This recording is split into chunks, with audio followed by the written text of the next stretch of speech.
Hey, how's everybody doing? I'm Alex Southey, and you are listening to another episode of Your Worst Song. I recently bought a Zippo lighter. Would anybody like to hear the click? I actually got two, but... Oh. Yippee-ki-yay. This is a recently recorded episode. Recently, as in, this is coming out May 19th, Monday, and I am recording this May 15th, Thursday. The Leafs are one game away from being out of the playoffs in the second round.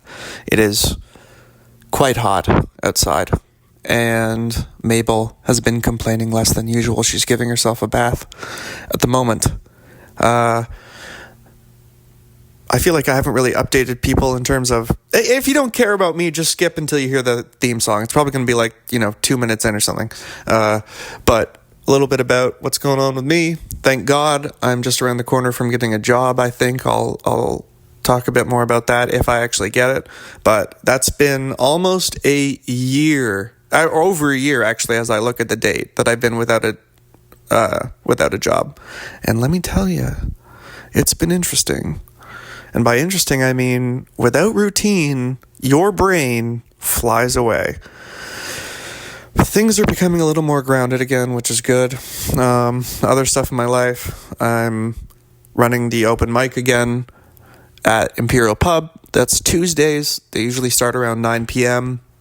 Starts out more singer-songwritery, where people get up and they play 2 songs each time they're up. But then it becomes more of like a jam near the end. It'll go towards like maybe until midnight, or maybe just after, maybe just before. And all right, let's get to the guest. It is Tristan, otherwise known as Wolf Castle. He came across my proverbial desk because I saw that he had, ironically, we don't talk about this in the entire fucking interview until the very end, but Tristan has started a label just for Indigenous people in Canada, regardless of genre, called Castle Music. And that's how he came to my attention. But once I started digging in, I was like, okay, this is an interesting opportunity because he's also making hip hop. And that's not something that I've really talked about with people on the show before. So we talk about everything. We talk about coming from First Nations background in the Atlantic, and whether or not that was conducive to getting into hip-hop or music at all, his family, and how their previous forays into music really helped shape his own and made him less afraid to get into it. And honestly, just how his career's kind of spread its wings in the last few years, and he's got a great worst gig story, got a funny worst song story. This is a really good interview. I think no matter your age, you're going to find it inspiring. I'm older than Tristan. I found it inspiring. So just, sit back and enjoy, or go for a walk and enjoy, or work out and enjoy. I know some people listen to this on their commute. Other people do it out of obligation. But thanks to everybody. And I'm Alex Southey, and this is Your Worst Song.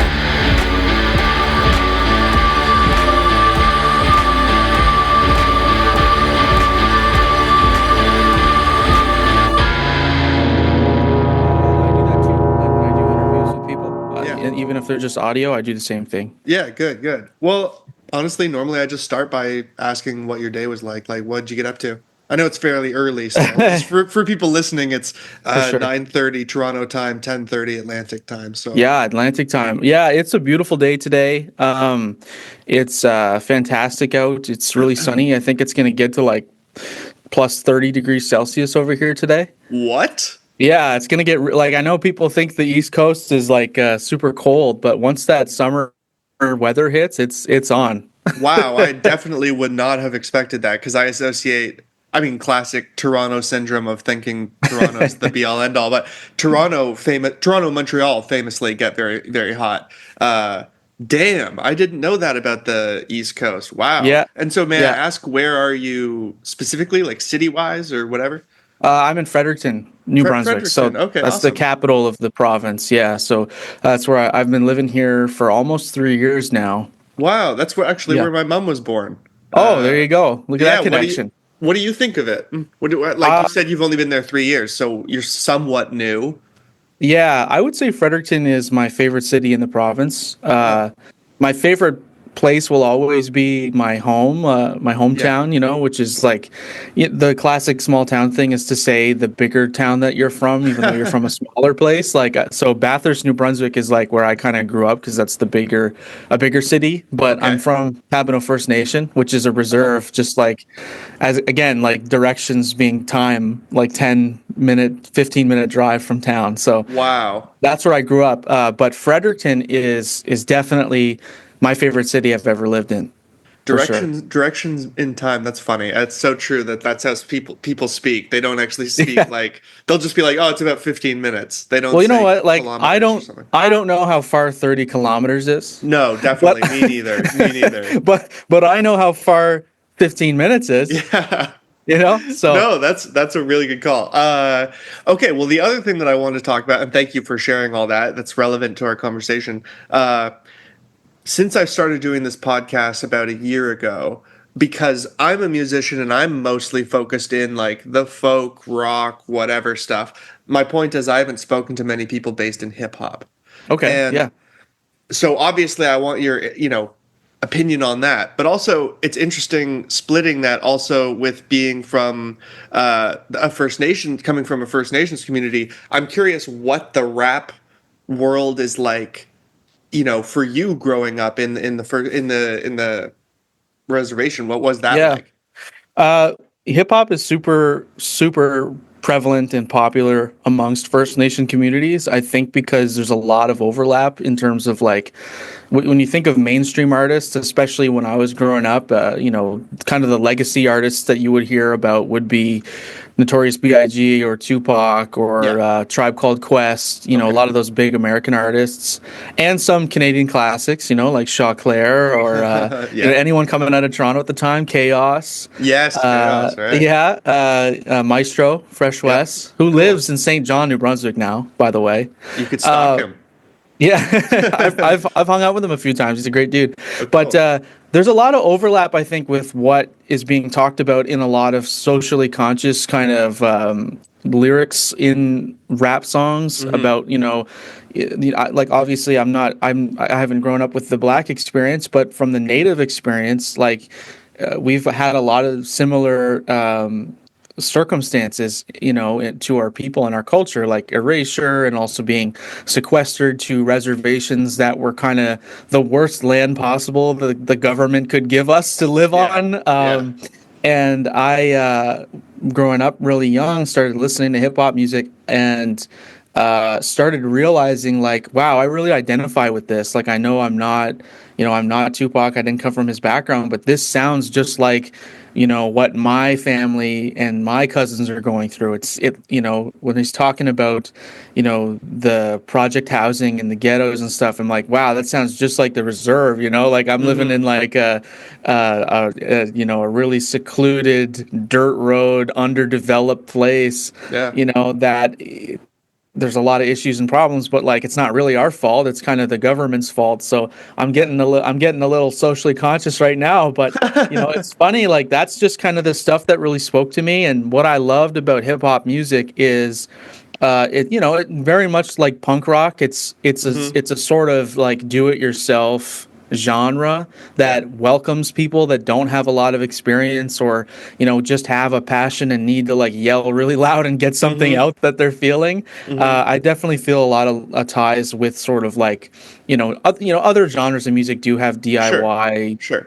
backgrounds, but the best thing about rap music for me is like I just needed the passion and I just needed a beat. Like I Yeah. didn't have to play an instrument. I didn't have to, like I Yeah. could, like nobody could afford to buy like a a guitar or take lessons or anything. So like the best thing you have is, one, very important, an internet connection, and two, access to free YouTube beats, and three, you can just like write a verse like on paper or on your iPod or whatever, and find a microphone somewhere really dirt cheap and just make music. So I think, love that you're sharing this, like, because Yeah. people, the barrier for entry is really low. Yeah, you it just is. need a few little things, and that's so true. And I was so curious when you said you just need a few beats, but then because people probably right now are thinking like, oh, you make beats in Logic or some sort of DAW, right?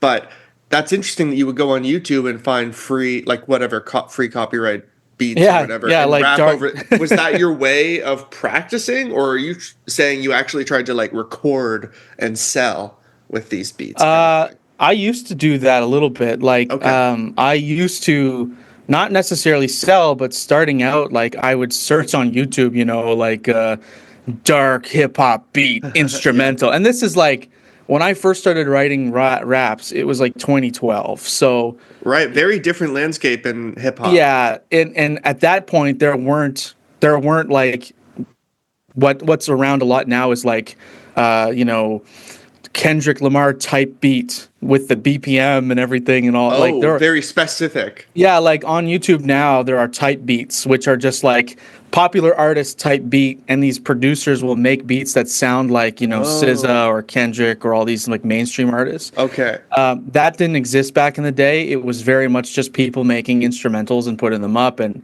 they'd put like a big asterisk with like free on it, and it's not free. Yeah. And I used to write raps to those, and just kind of taught myself how to write music. But I had a lot of support as well. Like I actually come from a hip hop family, so that's another part of my upbringing that kind of introduced me to this whole thing. Was my mom was a rapper. No way. Yeah, talk about that. My uncle was a rapper. So that whole side, or you mean uncle as in your mom's brother? yeah. So that whole side of your family, like that next generation of your family or previous generation, I guess, was really into rap. Yeah, they were into hip hop. So like, again, like my mom was young when I was born. Like I think she was like 24, and so she was still pretty young. Like, I'm 28 now, and I can't imagine having a 4-year-old. I'm 32, and I can't imagine having a 1-year-old. So there you go. Yeah, and I'm a twin. Actually. Hey, so am I. High five, by the way. No freaking way. Let's go. Yes. I have a twin sister, though. How about you? Oh, that's cool. I've got a fraternal twin. So okay. Yep, we both don't have identical twins. There you go. Yes, exactly. Wow. Yeah. So I can't imagine. I can't imagine my mom being 24 and having twins, and also I have an older sister. So she had 3 kids at 24, was still very young. Wow. And still, what I mean by saying she was very young is that she was still listening to popular music at the time in the, mid to late 90s. Right. So young in the sense of still sort of at the center of pulling in what's going on in pop culture. Yeah, she was still the target demographic. Exactly. So I grew up, my youngest memories, like my mom was listening to Eminem, watching Buffy the Vampire Slayer, like awesome. Just like, being a teenager still kind of, in her interests and things, and listening to like TLC and Backstreet Boys and all that. Yeah. That's my era. Like I was born in '96. So, when my brain is first forming memories, I'm hearing like. That's the background. Yeah, I'm hearing all that stuff, and that's kind of like been the blueprint of like music I really enjoy is R&B, kind of stuff, and like funk music and all that. So anyway, my uncle, who is my mom's brother, is a lot younger than her. So when I was born, he was like 14 years old. And when he graduated high school, it was like 2001, and I was like 5. And he used to babysit us, and he was just like this 19-year-old kid who was listening to like Sum 41 and watching Much Music and listening to 50 Cent and like driving around. And he was like my role model. Age-wise, that's more like an older brother almost at that point. Yeah, that's actually what it felt like. It felt like having an older brother. I'm 5 years old and he's 19, right? Yeah. And so at some point after he graduated high school, he really loved hip hop music, and he wanted to start writing and creating his own music. And my grandparents really supported him in his artistic endeavors Wow. and wanted him to do that. Like they were like, yeah, sure, why not? And I don't even know how they pulled it off, but somehow in like 2002, they got enough money together to like go to a studio somewhere in Whoa. New Brunswick, Wow. and like they like my uncle like helped compose, like my whole family got in on this project to make him a record. So my family is very musical, like they play instruments, they sing, etc. So they got in a studio, they learned how to make beats in like 2002 software. They were playing guitars on it and singing like my Whoa. on their, and they made his first record, which they put out, and like they made CDs and everything, and he started doing shows. And so So I was it was like, like just very valuable to see somebody already in your family having done that? yeah, I Yeah. think, yeah, like like, and when you're basically like just a child, barely Yeah. being able to function on your own, like I was maybe 5 and then 6 years old by the time the record came out. Like I was going to shows with him, and my family was going, and we were traveling around with him. And then my mom started managing him on the side to just like try to help him get like gigs and like distribution stuff. And when you're young, you think that that's just how it works. Like, okay, cool. Yeah. Yeah. But You make a again, record and then you instantly get more success. And yeah. yeah, yeah. So just seeing him do that made me feel like, yeah, you can do that. Like you can Hmm. make a record and go do shows and like have a career, like whatever. No big deal. So I really looked up to him a lot, and then looked up to my mom a lot because she was managing him and kind of like helping him out with that stuff. And then she put her own record out. Like my uncle was like, "Hey, you should rap too," to my mom, like to have probably more people on stage with him. Yeah, right, right. And my aunt, her sister, like she was in singing competitions and stuff when she was a kid, so she was very comfortable. So it was a real family affair, Wow. doing all that music stuff, and it lasted for a couple of years, and then Cool. yeah, and then I got a little bit older.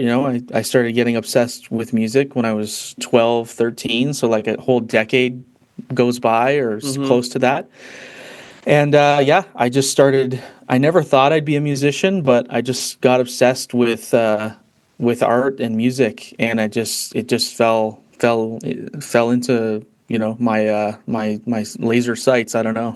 So is your uncle still helping guide you or massage your career in some way or anything like Yeah, that? yeah. So he's still a musician. Like he does it kind of full time. Like he's actually very successful in his own right. But Okay. um, I think at the time, like he did see some success at the beginning in Yeah. 2003 or so. Like he played some big gigs and got some radio play, and he got Hmm. featured on Much Music. Cool. Wow. But I think because he was 20 and it was like 2000s, he didn't really know how to handle it or how to Yeah. like Yeah. continue growing it. So at a certain point, it fizzled out, Yeah. and he went back he went to university, and he went to university for like 10 years. Like he just took his Wow. Wow. time. Yeah. Yeah. Yeah. Yeah. Yeah, just figuring stuff out. But now he's a professor of creative writing and English at SMU, St. Mary's University No in way. Halifax, Nova Scotia. So he's a university professor, but now he makes like singer songwriter music, and Cool. he's still active. He's still out there. And when I started doing hip hop and actually gigging myself, he brought me to a lot of his shows, and then he came to mine and basically taught me not only how to be like self-record my music and engineer and make beats, but Hmm. he taught me stagecraft and Right. how to be on stage and how to be engaging. And yeah, we had a good like maybe 2-year run where we were just doing shows all the time, and he taught me Wow. he was my sensei for sure. Wow. I gotta get your uncle on this fucking podcast, but Oh yeah, he's great. yeah, I should. I'll do that at some point. I want to hear a little bit more. There are a bunch of interesting things that you just said there, but I'd like to go back a little bit to like, Sure. what is the hip hop scene when you're growing up in the reservation? In there, is it just you and other kids who are into hip hop and you bond over that? Is it as simple as that, or is there some sort of scene where someone's putting on like a house show. Right. Yeah. So there's no scene. Okay. Okay. Yeah, there's no scene. Okay. Here's Pabineau, okay? It's 150 people. Okay. Okay. I So was out of the loop there. it's really small, and so because it's so small, like other reserves are really large and operate different ways. Okay, so this is a Um, small for a reserve. yeah, yeah. Okay. Yes. So Yes. like Okay. there are some reserves that are basically small towns, like Yeah. or even in New Brunswick, but out further west, like in Ontario and further out, like there are some reserves that have 4,000 people, That was 8,000. what I thought was the case. Okay. Yeah. Interesting. Okay. Yeah, so like there are some that are really big, but mine is just a small community. Yeah. So Wow.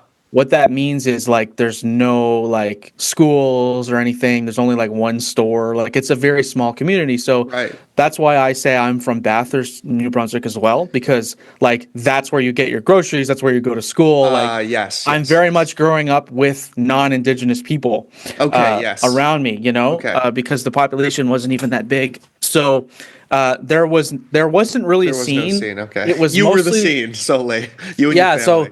So like we were doing shows, like my family was doing shows and going out there in the world, but we'd come back to Pabineau and we wouldn't be doing anything. And I don't think anybody there Gotcha. at the time was very interested in what we were doing either. Okay. Got it. So what about But Bathurst then?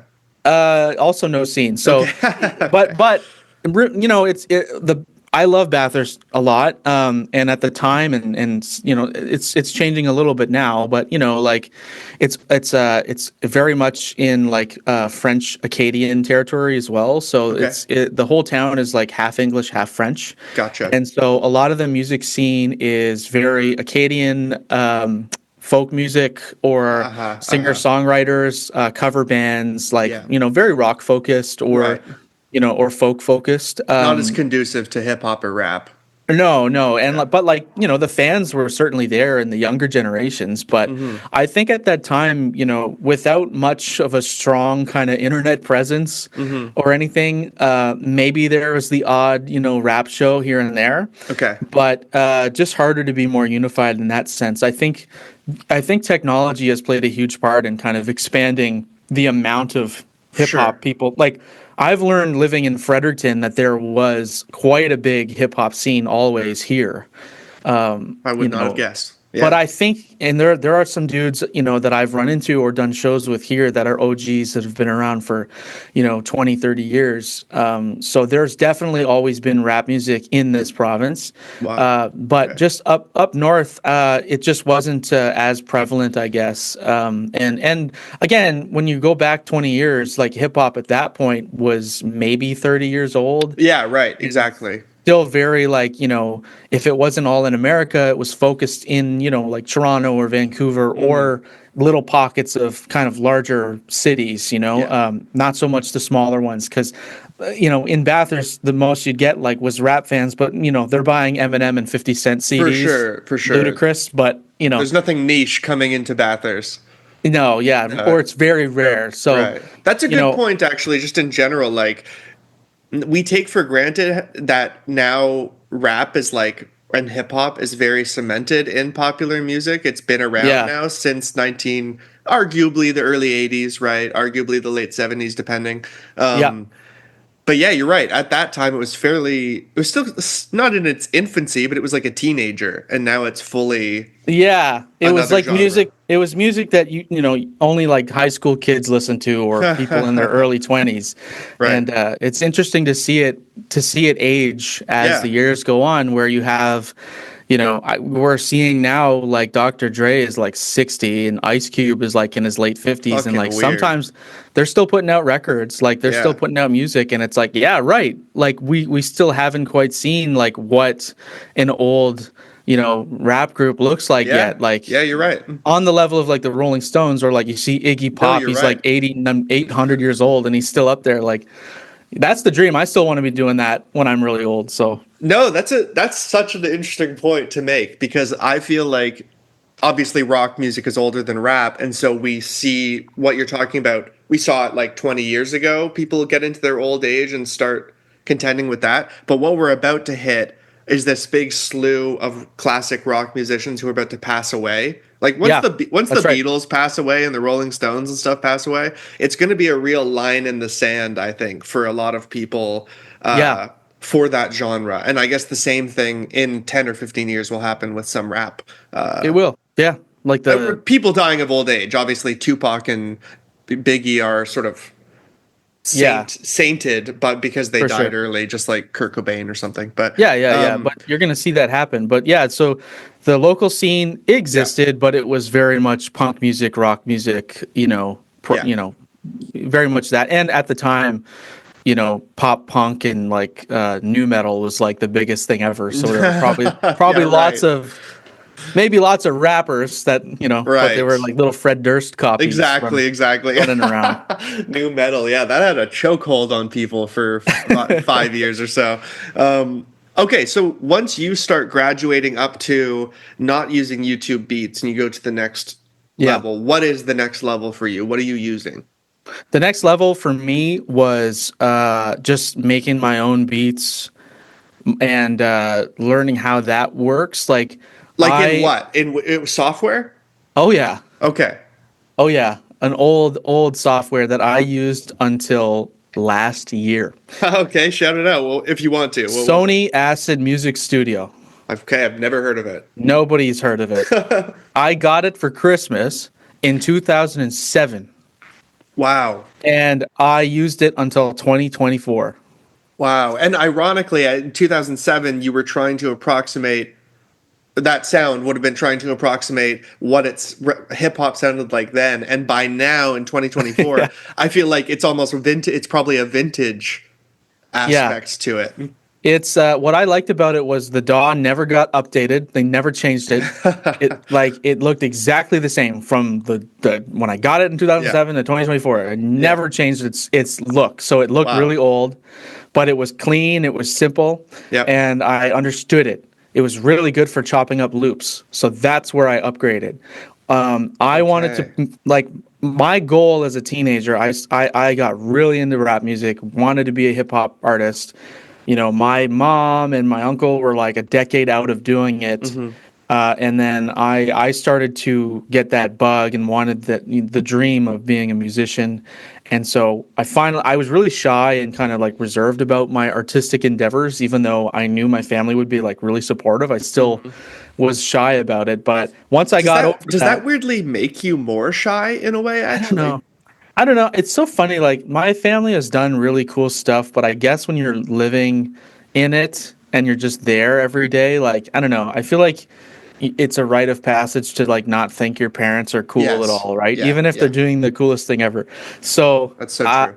I think that was something like I don't know. You just want to do your own thing and have your own identity. So I think that's what it was. And I don't know. I was always like embarrassed to like share that I wanted to be a musician. I think it was because it was so personal, Yeah. and there was something about it. But I wanted it so bad that eventually my dream overcame any fear or anxiety, which is a theme of my whole life. Is just like wanting something so bad that it's stronger than like the doubt and the fear. So I finally told my mom, like, I showed her like a couple songs that I had made Hmm.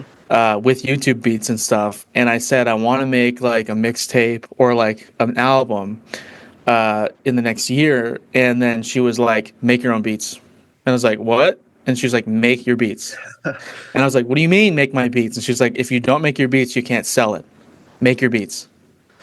And I was really upset. And I was like, what do you mean? I don't want to do that. Blah. And Yeah. then Yeah. Even though your mom is totally right. she's right. Yeah. Like she was managing my uncle. Like Exactly. she understood to a certain degree the business. Yeah. And so I was like, That's tough, though. That's tough. I was like, you're right. And like the funny thing is, man, like my friends that I had, my closest friends, like I had a fantastic friend group growing up, and but none of them were in hip hop. Like I was like the only dude that liked rap music. I had like no close friends that were into rap. So I didn't have like friends or anybody that wanted to make music or had the dream like as serious as I did. So I was like, well, and again, there's no music scene. Like there's Yeah. like my family's not making music at that time. So like I'm like, okay, I gotta just figure it out. Like I got to do this. And I think that was a good thing for me because it made me learn literally how to do everything. Yeah. So I had Acid Music Studio for years before this conversation with my mom. Oh, it was Like, just sitting there yeah, gathering digital dust. yeah. So like I had a phase where I wanted to be an actor. I wanted to be a filmmaker. I wanted to be a computer scientist. I wanted to make video games. So you're like a creative guy at heart, basically. Yeah, Yeah. like I can paint and draw, and I used to do Cool. that all the time. So like, I would have phases growing up where I was really obsessed with one thing, and then move on to the next, and then cycle through. So I had a phase where I was into like making music, but it was only for like a month, and then I moved on to Okay. something else. Gotcha. But it was only in my teenage years that I like really wanted to be a rapper. So I had the program already for like years and years, and I kind of understood how to make beats with loops. So I used to buy loop packs, and You're gonna have that to explain to me what those are. yeah, man. So loop packs are like basically 8-bar, 4-bar stems Okay. that Okay. you could just like there were websites that sell them. There's actually a program now that basically does the same thing that I used to do where I would buy them, but it's a subscription service. It's called Splice. Oh, okay. I've heard of Splice. Okay. So, Gotcha. Splice is full of loops and samples and things that you can just use. So like there was a place called like loopmasters.com or something, and you could buy like a sample pack, which was, 5 or like 2 gigs of, R&B kind of sounds. So you would have like, 50 piano riffs that are different keys and BPMs and stuff. Got it. And then you'd have drums, but then you'd have like not only loops, but like one shots. So you'd have just the kick or just the snare. So like, So you could build essentially a drum sound if you wanted to. yeah. So Yeah. I used to like, I worked at McDonald's and I would spend my money buying loop packs and they were like $15. Or like $50, like really Damn. expensive. So Yeah, I I would be spending my McDonald's money on these loop packs Yeah. because I didn't know how to play any instruments, and I didn't know how to record myself playing those instruments. So I was just stuck with loops. So I would make beats with loop packs, but like I didn't understand what keys were. Yeah. I didn't understand BPMs. Like the first like 4 years of Acid, I didn't know I could change the tempo of the project. So I very much started from a place of zero knowledge musically, and I just slowly learned through the years how to do it. And I taught myself piano Okay. because I wanted to have more creative freedom. Like, Yeah. I was making beats with loop packs and stuff, and they sounded okay because they're like professional loops that are mixed well. Yeah. And then Even if you what don't actually enjoy Yeah. the actual beat or melody, you're like, well, it's decent enough because it's professional-ish. Yeah, and like in my program, if you throw like an 8-bar loop in, you can like cut them up and move them around and blah blah blah, and that's very much in the spirit of rap music. Yeah. It's like flipping and cutting samples. So like, I would take a nice jazzy kind of piece of music from a loop pack, and I would like cut it up and move it around and try to like put it under a beat and like manually kind of create a sample chop, which if you were using like a drum machine in the rap world, you would be like programming little pieces of the song in the buttons and like rhythmically moving around. But I was doing it all manually because I didn't understand how to use a drum machine. So I did that for years, man. Like I started like when I was about to finish high school, my goal was make my first rap album before I graduate. Because I was like, okay, I'm about to finish high school. I got into a university in another town. I knew I was moving away, and I was like, my life is about to change a lot. I got nothing to lose, baby. Let's make a record. Wow. You've had a head on your shoulders since you were young. Like, I'm impressed by the, I guess, DIY spirit at a young age. I don't know. I had it, man. Yeah. Yeah. I wanted to be a performer, dude. Like, so bad. But also you had all this anxiety. Yeah, I did. So that's an interesting combination. It's an interesting combination. I feel like it wasn't something that was natural. Like, I think I had anxiety just from like the Oh, the awkwardness. anxiety wasn't natural.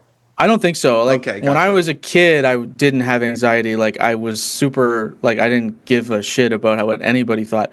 I was just like having fun and oblivious.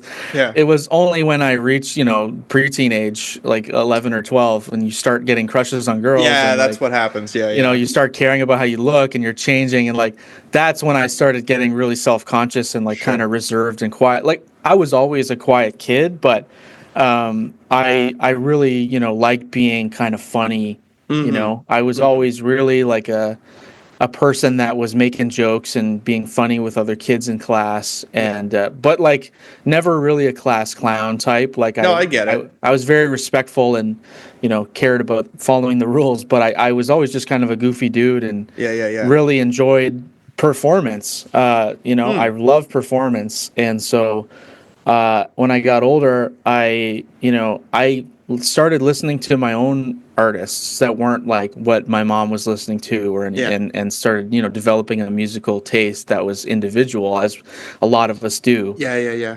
And the artists that I really look up to were like Tyler the Creator when he started Odd Future and was doing all that stuff on the West Coast, and then Mac Miller.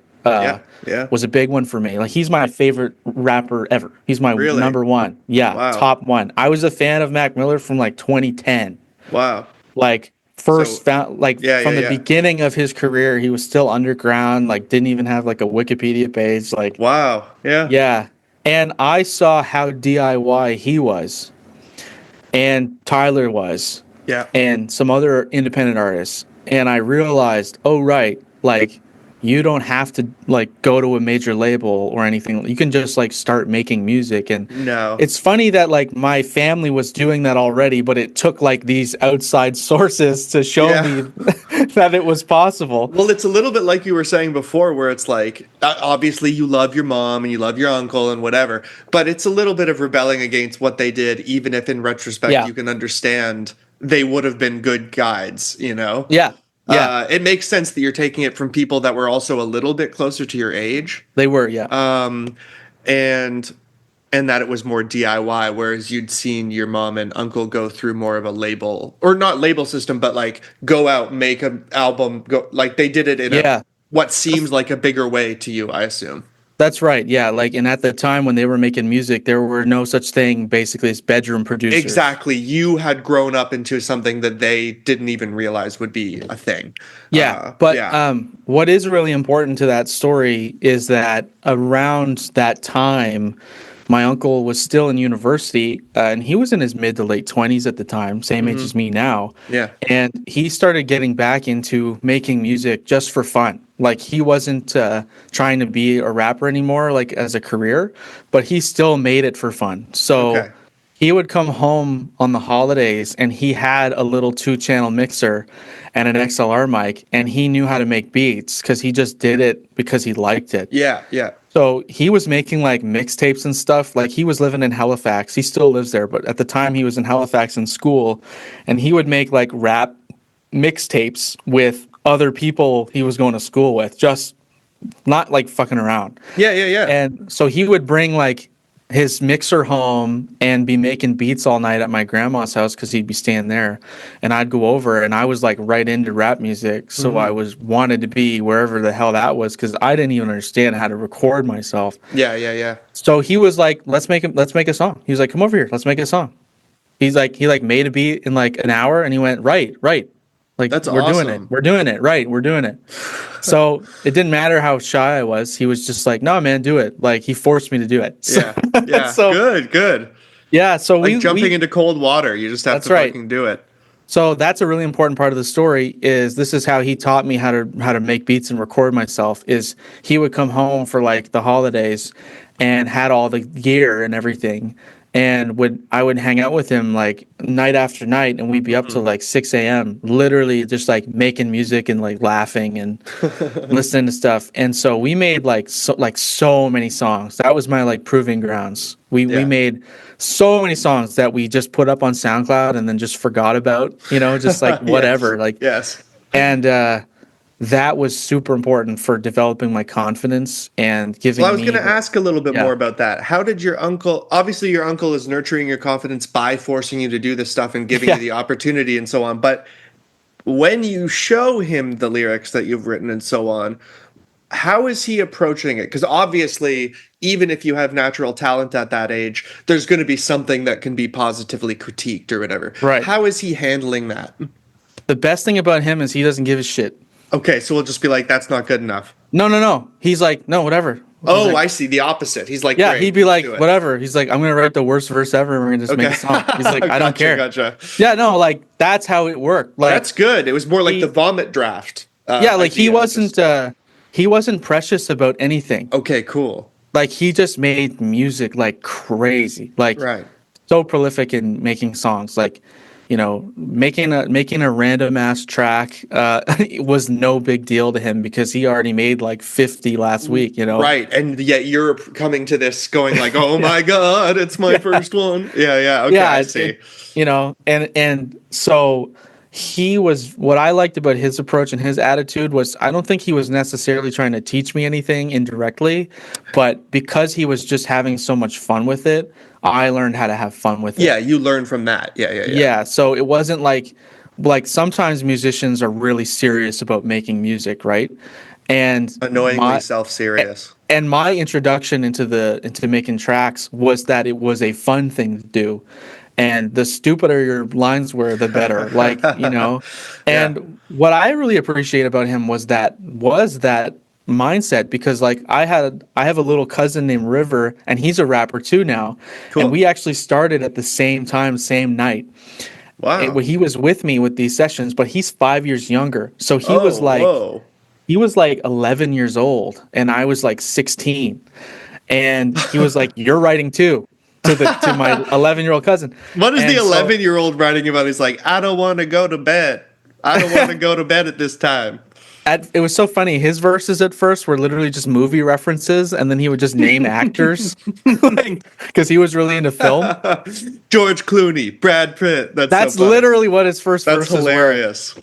And when I was like 15, really trying to make it, I was kind of annoyed about it. But you know, I still loved it, and I still was like, nah, he's just having fun. Like, we're all just having fun here. So what's really great about like my uncle facilitating these like writer sessions is that he still put my cousin, he gave him his own verse, his spot, and he gave it to him. And like, even though he wasn't the best rapper and I wasn't the best rapper, he was like, great. And then put it right up on SoundCloud, like didn't care. That's amazing. I love that. That's totally showing you how, how to have fun with it and just not to worry about what seemed like you can build those up as massive barriers of like, oh, I don't know what I should have my first thing be on SoundCloud or Bandcamp or whatever. And the reality is just fucking do it. That's the thing. Just do it. And that's literally the lessons that I learned from those sessions. And we did that for years. Cool. Into me starting to do gigs and stuff, we continued to do that for a long time. So when he started coming with me on shows, like, we started doing the tracks we were making in the basement, you know. So how do you do that? Do you play it as a backing track, sort of live through the speakers, and then rap over it with the mic? Yeah. Okay. Gotcha. So we export a version without the verses. We would keep the hooks in. Right. So the chorus section with our vocals recorded is there, but but our verses are empty. Instrumental instead. Yeah. So we run around the stage hyping up the hook. And then when the verse comes in, you know, we take over and do that. So that was the way that we would do those. And we would literally play them off a laptop. Like I didn't know anybody that was a DJ. I didn't know anything about gear or how to set it up. So literally it was just aux cord. I get it. Yeah. You know, and then like our set list would be all the instrumentals in an iTunes playlist. And we would just start the first one and then go for it. You know, and sometimes I still do that if I do gigs that are a little scrappier and I don't have time to get a DJ, you know, I still do that. And nobody cares. Like an audience. Like nobody cares. They just want to hear it. They just want to hear it and have a good time. Okay, that sorry. I have a super quick question, and then we can get into something that's related to that. / is the first official question of this podcast. There are only 4. No, there are only 4. Don't worry, there are only 4. Oh yeah. Okay. So what is the difference between a mixtape and an album? So it's kind of a cultural thing within hip hop, I would say. Like a mixtape is usually like you're showing off your skills and it's little like pieces of your artistic identity. So usually a mixtape is a little more loose on Okay. concepts. Like if you want to look at like Kendrick Lamar to Pimp a Butterfly, that's Yeah. very much a narrative, highly produced record that's telling a Like a story. concept album, kind of. Yeah. Yeah. So albums usually are treated that way in the rap world, where Okay. it's like this is a concept, this is a whole thing, I'm Got it. telling a story. And a mixtape, like you can have, one song after the other, all sounding very different. An unrelated arc. Sometimes, yeah, Yeah. they're not Okay. related, and maybe the name of it or the theme of the mixtape is like some sort of larger idea, but it's Okay. just like, this is the mixtape. Like, just, and again, it's kind of like a mixtape where you have random songs one after the other on a cassette tape, right? Yes. So Okay. I it, gotcha. it follows in that trajectory, and we still use that terminology, even though nobody has tapes anymore. No, that's cool. It's funny. It's so true, and that's the same with terminology of like single EP in the Yeah. genre that I do. Like nobody says extended play. Nobody even Yeah. nobody even really knows what that means. Like to me, extended play would mean longer than the album, but extended play is a reference to extended from Shorter. the single. Yeah, so it's right. It's just like what? Okay, An so EP, yeah, an EP is like the thing that you're working on that you never put out. yeah, yeah, that is the official definition, I believe. Okay, so what is your, in terms of just memory, what is your best gig? My best gig, Best, holy favorite, smokes. most successful, whatever you want to take that to mean. I have a couple. Okay. The first one that comes to mind might not be my best gig, but it's certainly the one that I have the best footage of, and Yeah. a Also, really great. sorry, keep memory. going. I just need to grab a charger. But No keep going. problem. No problem. Yeah. So my best gig that I can think of just off the top of my head is a bit more of a recent one, Cool. Okay. where I went and did a show in Kelowna, British Columbia. Oh and- yeah, that's where my grandparents used to live. There you go. I Yeah. was in Kelowna at a festival, and I did it. And again, this was my first time out west, first time out there, and this was like a year and a half ago. Okay. And it was at a random bar at night, but because it was a festival and the vibes were good, a lot of things lined up to make it great. Was the time the set was at, the festival it was part of was very music focused, a lot of music fans, and it was outdoors. And Cool. I got lucky where my set was right at the right time where people are a little drunk but not drunk enough to be leaving, and Or it was ruining it. packed. It was Okay. packed. Like Nice. So what was It the was- time? What was it like? What are we talking like 10? no, it was probably like 11. Okay. 11:30. Nice. I'd say 11:30 is like a great time to go on. Okay. So it was packed outdoor show, maybe like 200, 300 people. And I just had a chance to show everybody what I had. And I knew nobody knew who I was.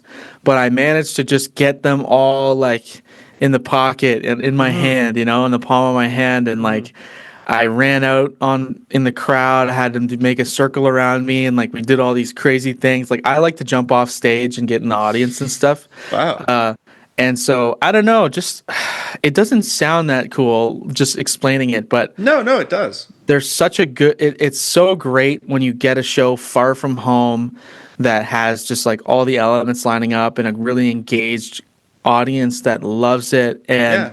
Like they're into the music, and I'm just doing a lot of crowd work and like getting people riled up and running around the audience. And the more people, the better. I just have, it's so much fun to play with an audience that is like huge and engaged. So that was my favorite show I did recently. And cool. another one was I started playing shows every now and then with a live band. Mm-hmm. And those are just like electric. What is the live band made of? So the live band is like another band that exists in Fredericton. They're like OGs. They're their own band. They're called the Olympic Symphonium. Cool. Okay. And they've been around for like 20 years, 25 years. And one of the dudes in the band is the owner of the record label that I'm signed to. Oh, okay, So great. I'm signed to a record label called Forward Music Group. Yeah, I was And just checking it out before this call. yeah, and so Kyle Kunjak is the head of that, and he's in this band called the Olympic Symphonium. And I wanted to do a theater show in Moncton, New Brunswick, which is let's just do it, an hour and a half away. Yeah.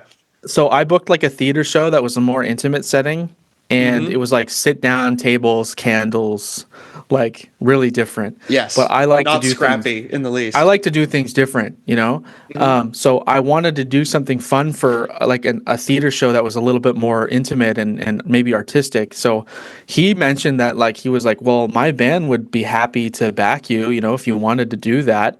And so I gave them like an hour and a half long set list. God bless their hearts. Wow. Because like my songs are short, so they had to learn a lot of songs. Right. But the band, they're all dudes that are like in their 40s. They've been playing forever. They have a really good rapport. They've played all over the world, like super professional, awesome guys, funny to hang out with. And, they learned all the songs, studied them, played them perfectly. And we just did a gig like for a bunch of people, like, that came out. Like I have a good fan base here that comes out to stuff, and they like to see me do different stuff. So really supportive crowd, and my family all came, and Wow. we just we had this really great hour and a half show where I played like slower songs and like new interpretations of songs, because when you introduce organic instruments, sometimes the songs completely change and transform.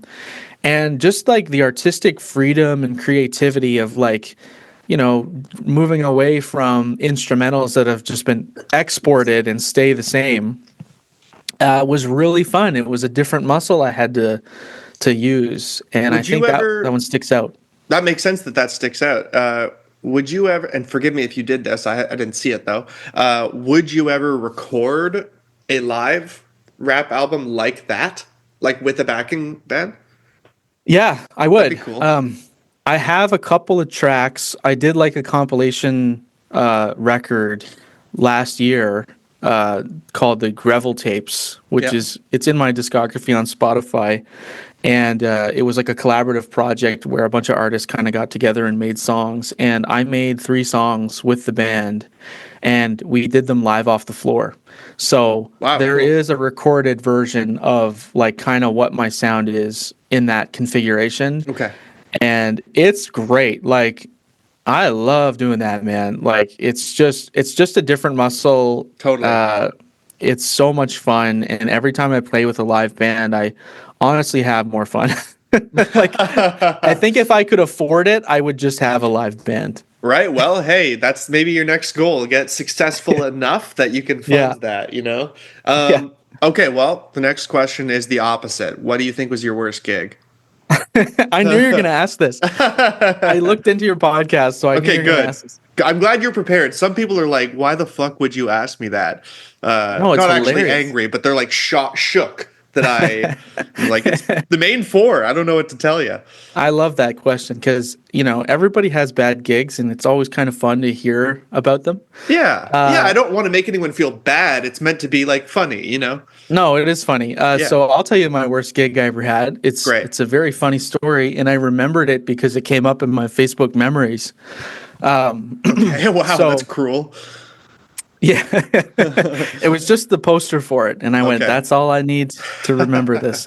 Yeah. So this gig taught me I don't have to take every opportunity given to me. I can think about what Good I'm lesson getting to myself learn. into. Yeah. Okay. So it was a really shitty rap show that was being put on by a promoter. I'm doing air quotes. Air quotes, yes.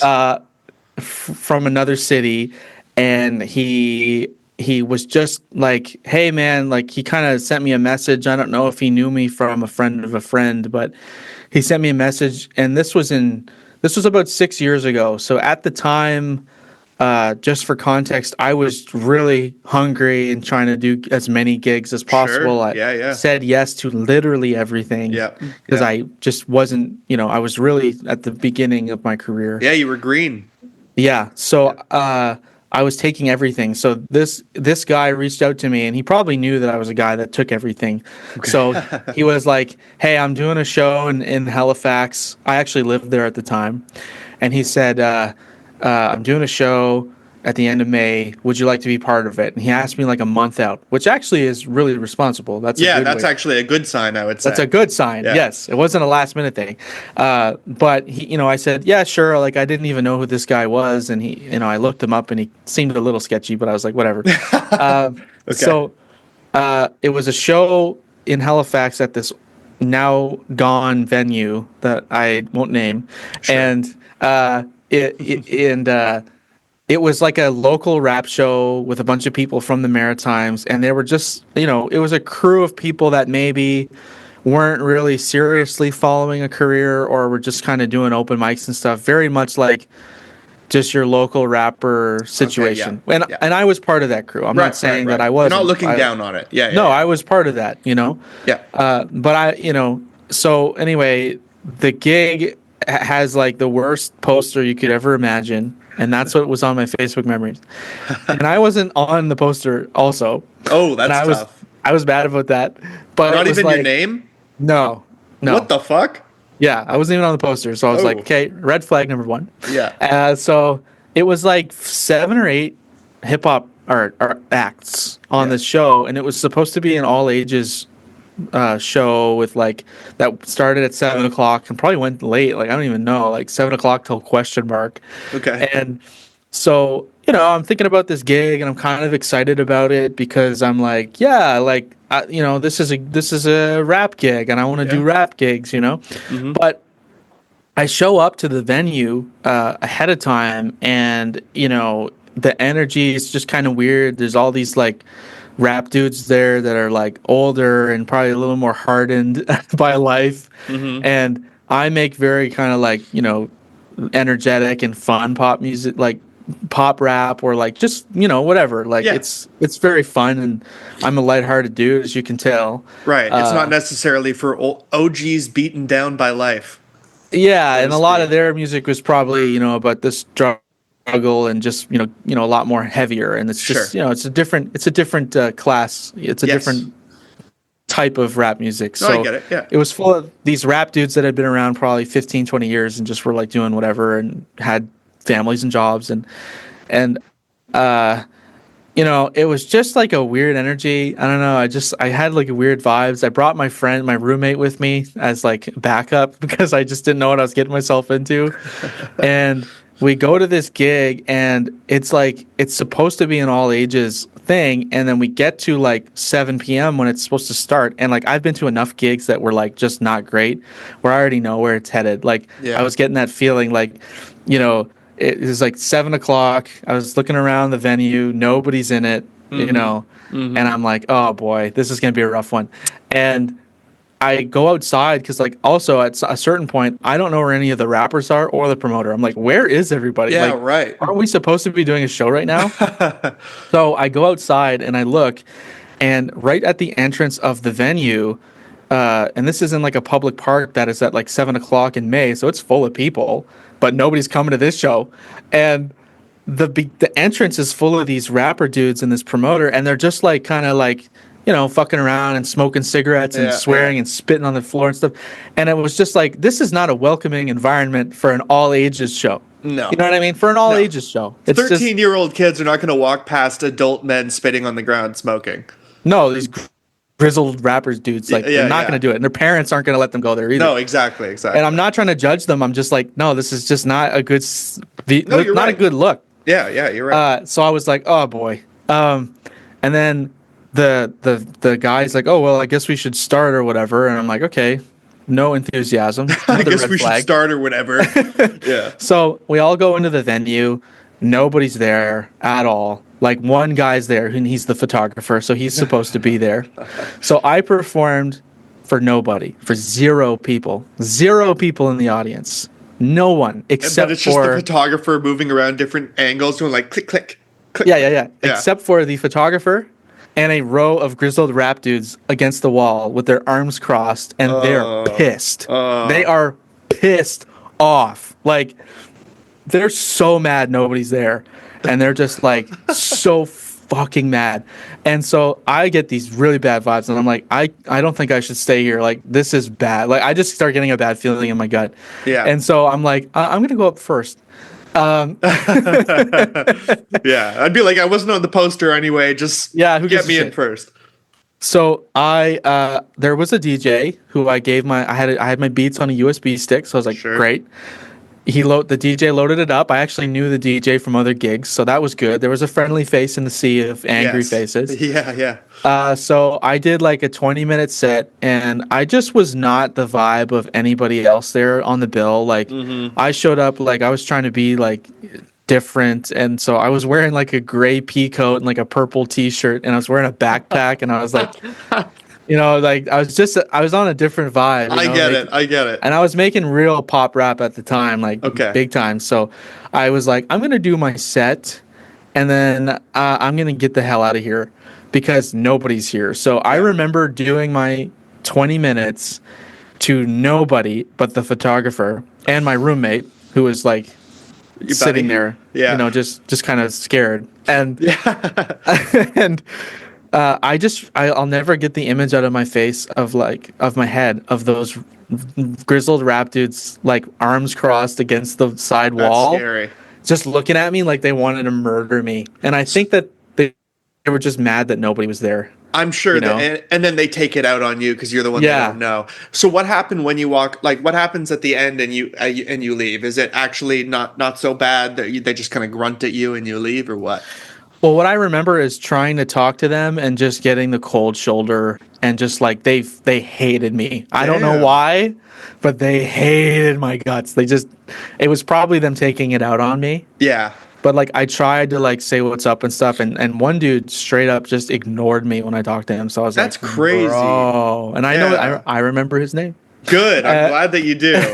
I'm glad that you do. He didn't go on to do anything. So yeah, I did my set, and then I said, well, I'm just going to be nice, and I'm going to stay for one set after me. And it was the photographer. Oh, no way.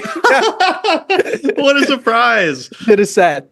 So, and I actually you should have picked up his camera and been like, I'll do it for you, I know. Yeah. So he did a set, and actually he's a nice dude. I remember him. Cool. He did a set. This OG rap dude came through to like say hi, and he was like billed as a special guest on the poster. Yeah. And then I said hi to him because I was like, oh, well, he's an established guy. I guess I'll talk to him. Yeah. I got his phone number. So, I was like, okay, cool. But like such a hostile environment, man. Yikes, like, yikes. And playing to zero people. Yeah, that's just. I was like, I'm not sticking around for all these dudes because they're just going to like kill me or somebody else if I stick around. And they didn't, yes, they were technically in the room, but it doesn't sound like they gave you much of a. They weren't really participatory as an audience, so it's like, whatever. No, they didn't give me any love. Exactly. So, after the photographer dude set, I went up to the promoter dude. I like thanked him for, putting me on the show. And I said, I just came up with some lame excuse to get out of there.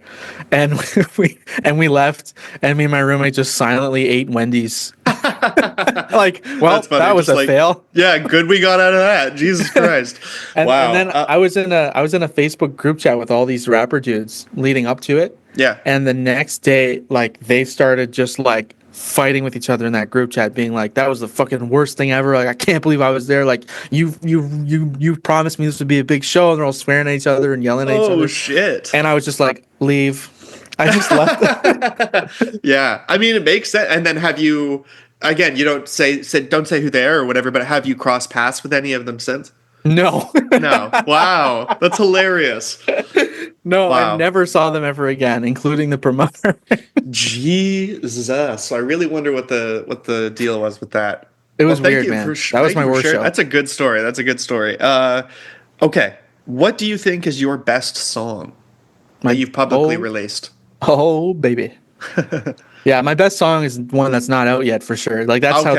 that's how the artist should think, right? Exactly, exactly. Always getting better. Yeah. I think the best song I've released, my favorite one is Gravity. Okay. So why that? That's it's Gravity is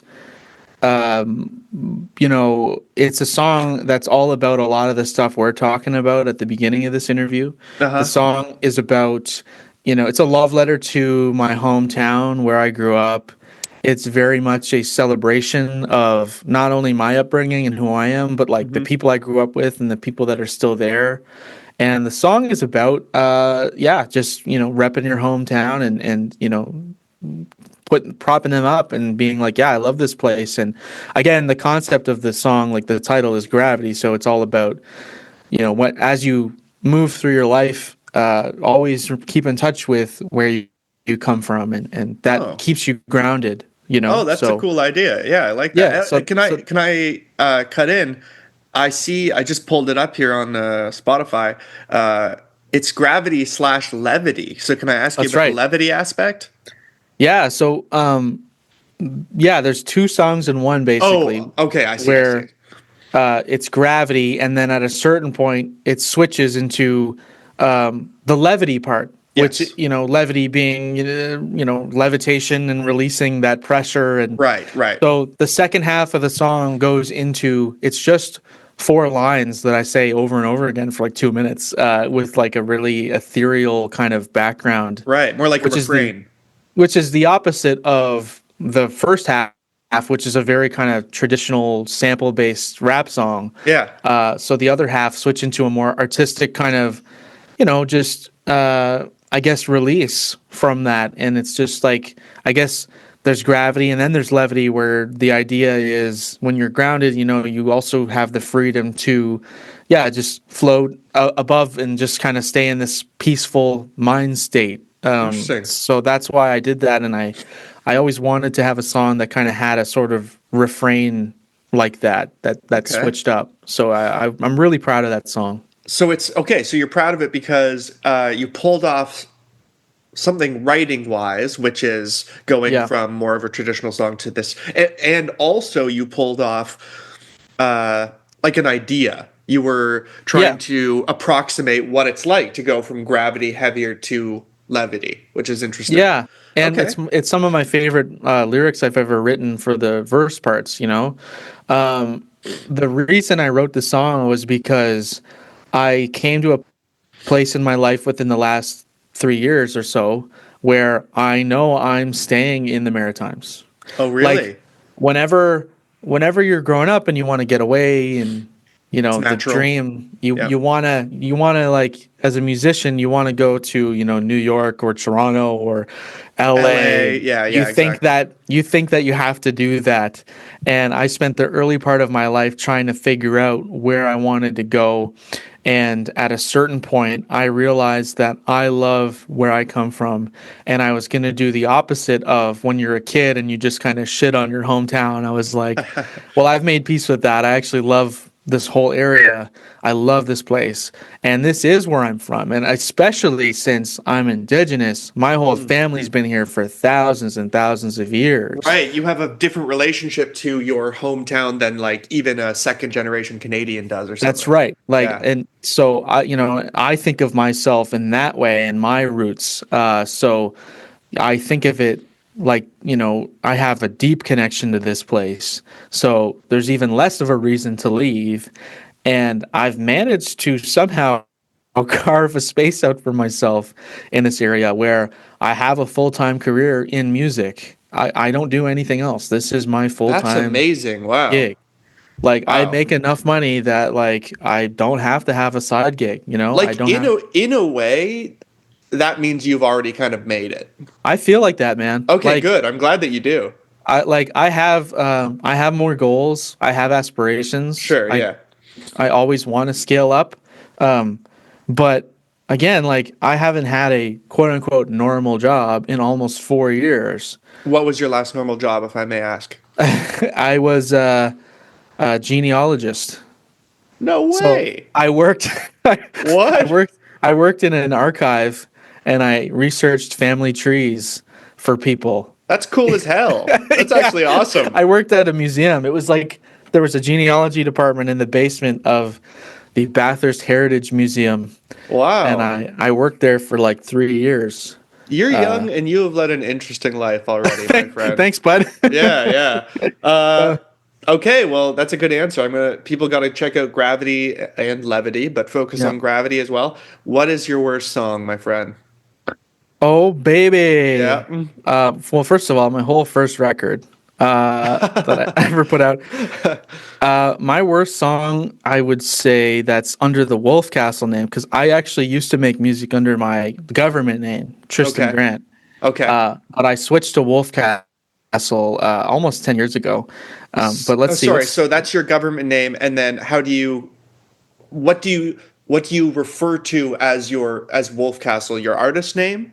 Yeah, that's my artist name. Okay, that's what I see it as. Yeah. Okay, so it's my alias. Okay, gotcha. So when people say hello to you, what do you want them to say? I mean, like in terms of name. I like Tristan. Okay. But if people call me Wolf, I don't stop them. Yes. Okay. I see. Gotcha. Makes sense. Because I think that's cool. I think it's cool. It is cool. Yeah. Anyway, sorry. Go ahead. So what's the worst Wolf Castle song? Right. Probably my song Aqua. It's from. I have a song called Aqua. It's on the first record I put out under the name Wolf Castle. It's track 10 on the album Artificial to Original. Yeah. It's not great because it's just boring and lame. And I think like it was literally a song I made like the day before I put the record out, and I just liked it for 24 hours and just said, "Oh, I'm gonna put it on the album." Oh, you were in that like what is it called, infatuation stage instead of letting it settle.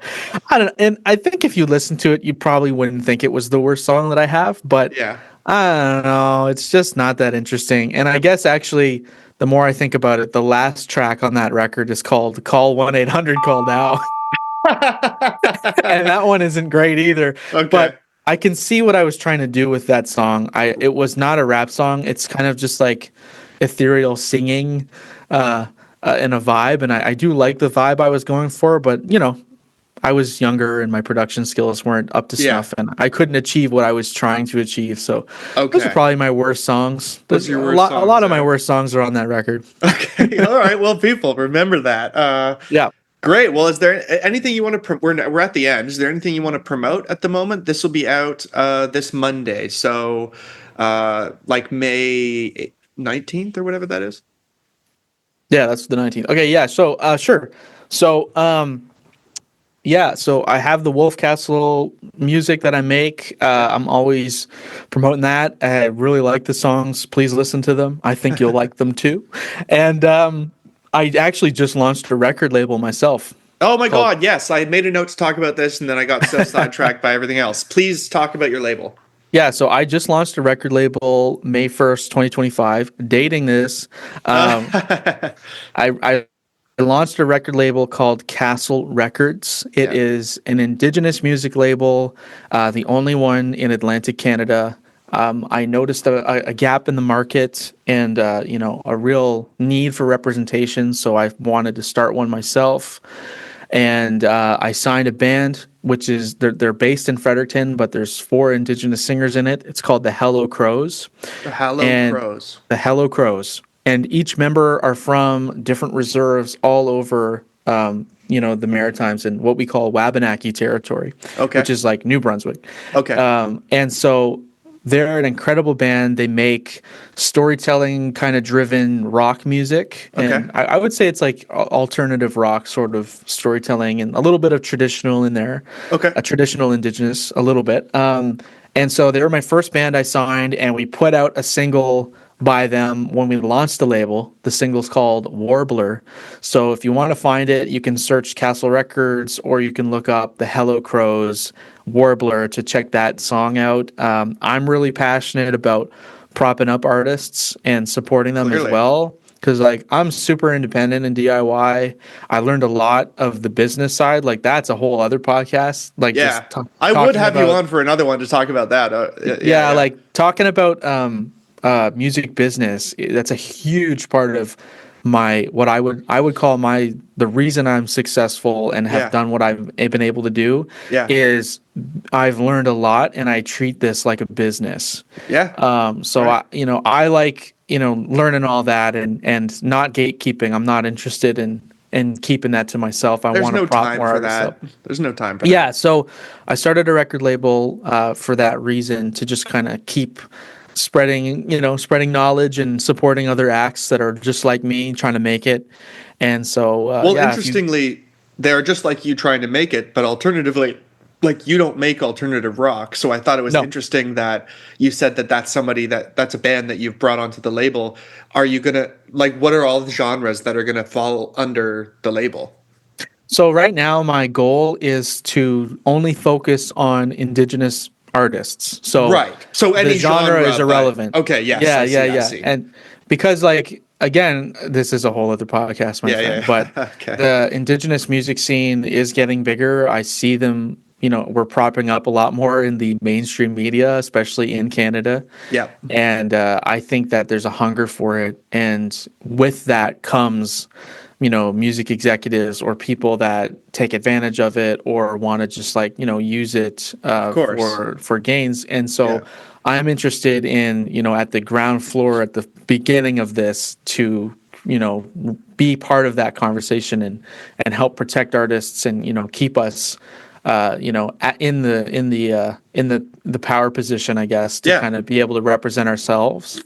And there's just not a lot of Indigenous music executives or people out there, so I just wanted to throw my hat in the ring for that and take that on, because I'm really passionate, like, about Indigenous artists. And this record label, I started with the Crows. They're going to be the only band I work with for 2025.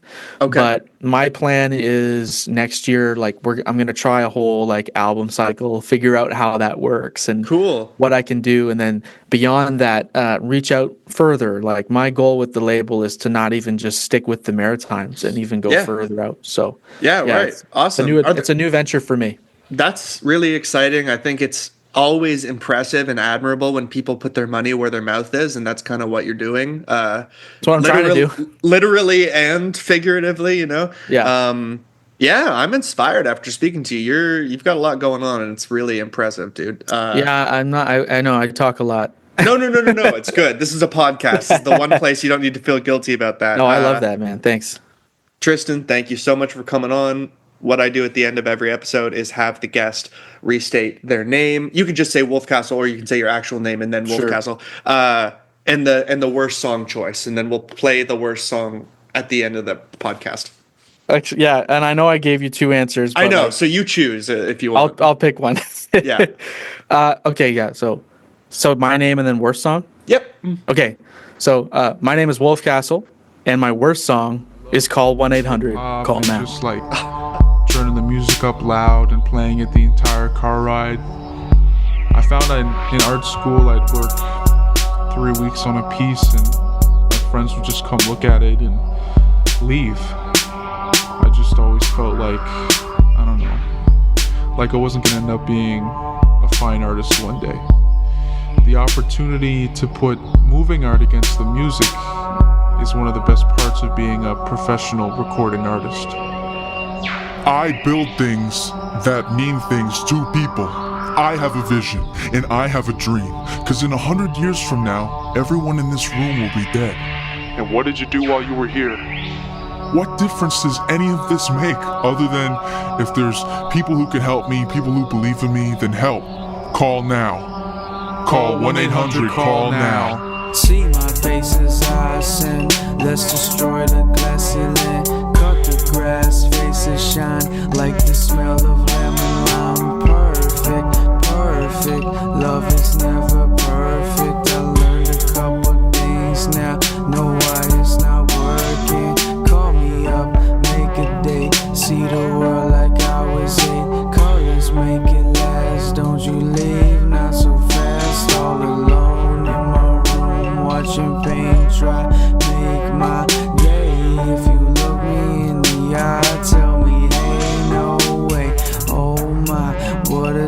wanna celebrate, be alive. All the while we can tell what is wrong, but it's perfect for power to stop, look at flowers. Don't expect divine lives, always got it bad worse. Call now, 1-800 make a day.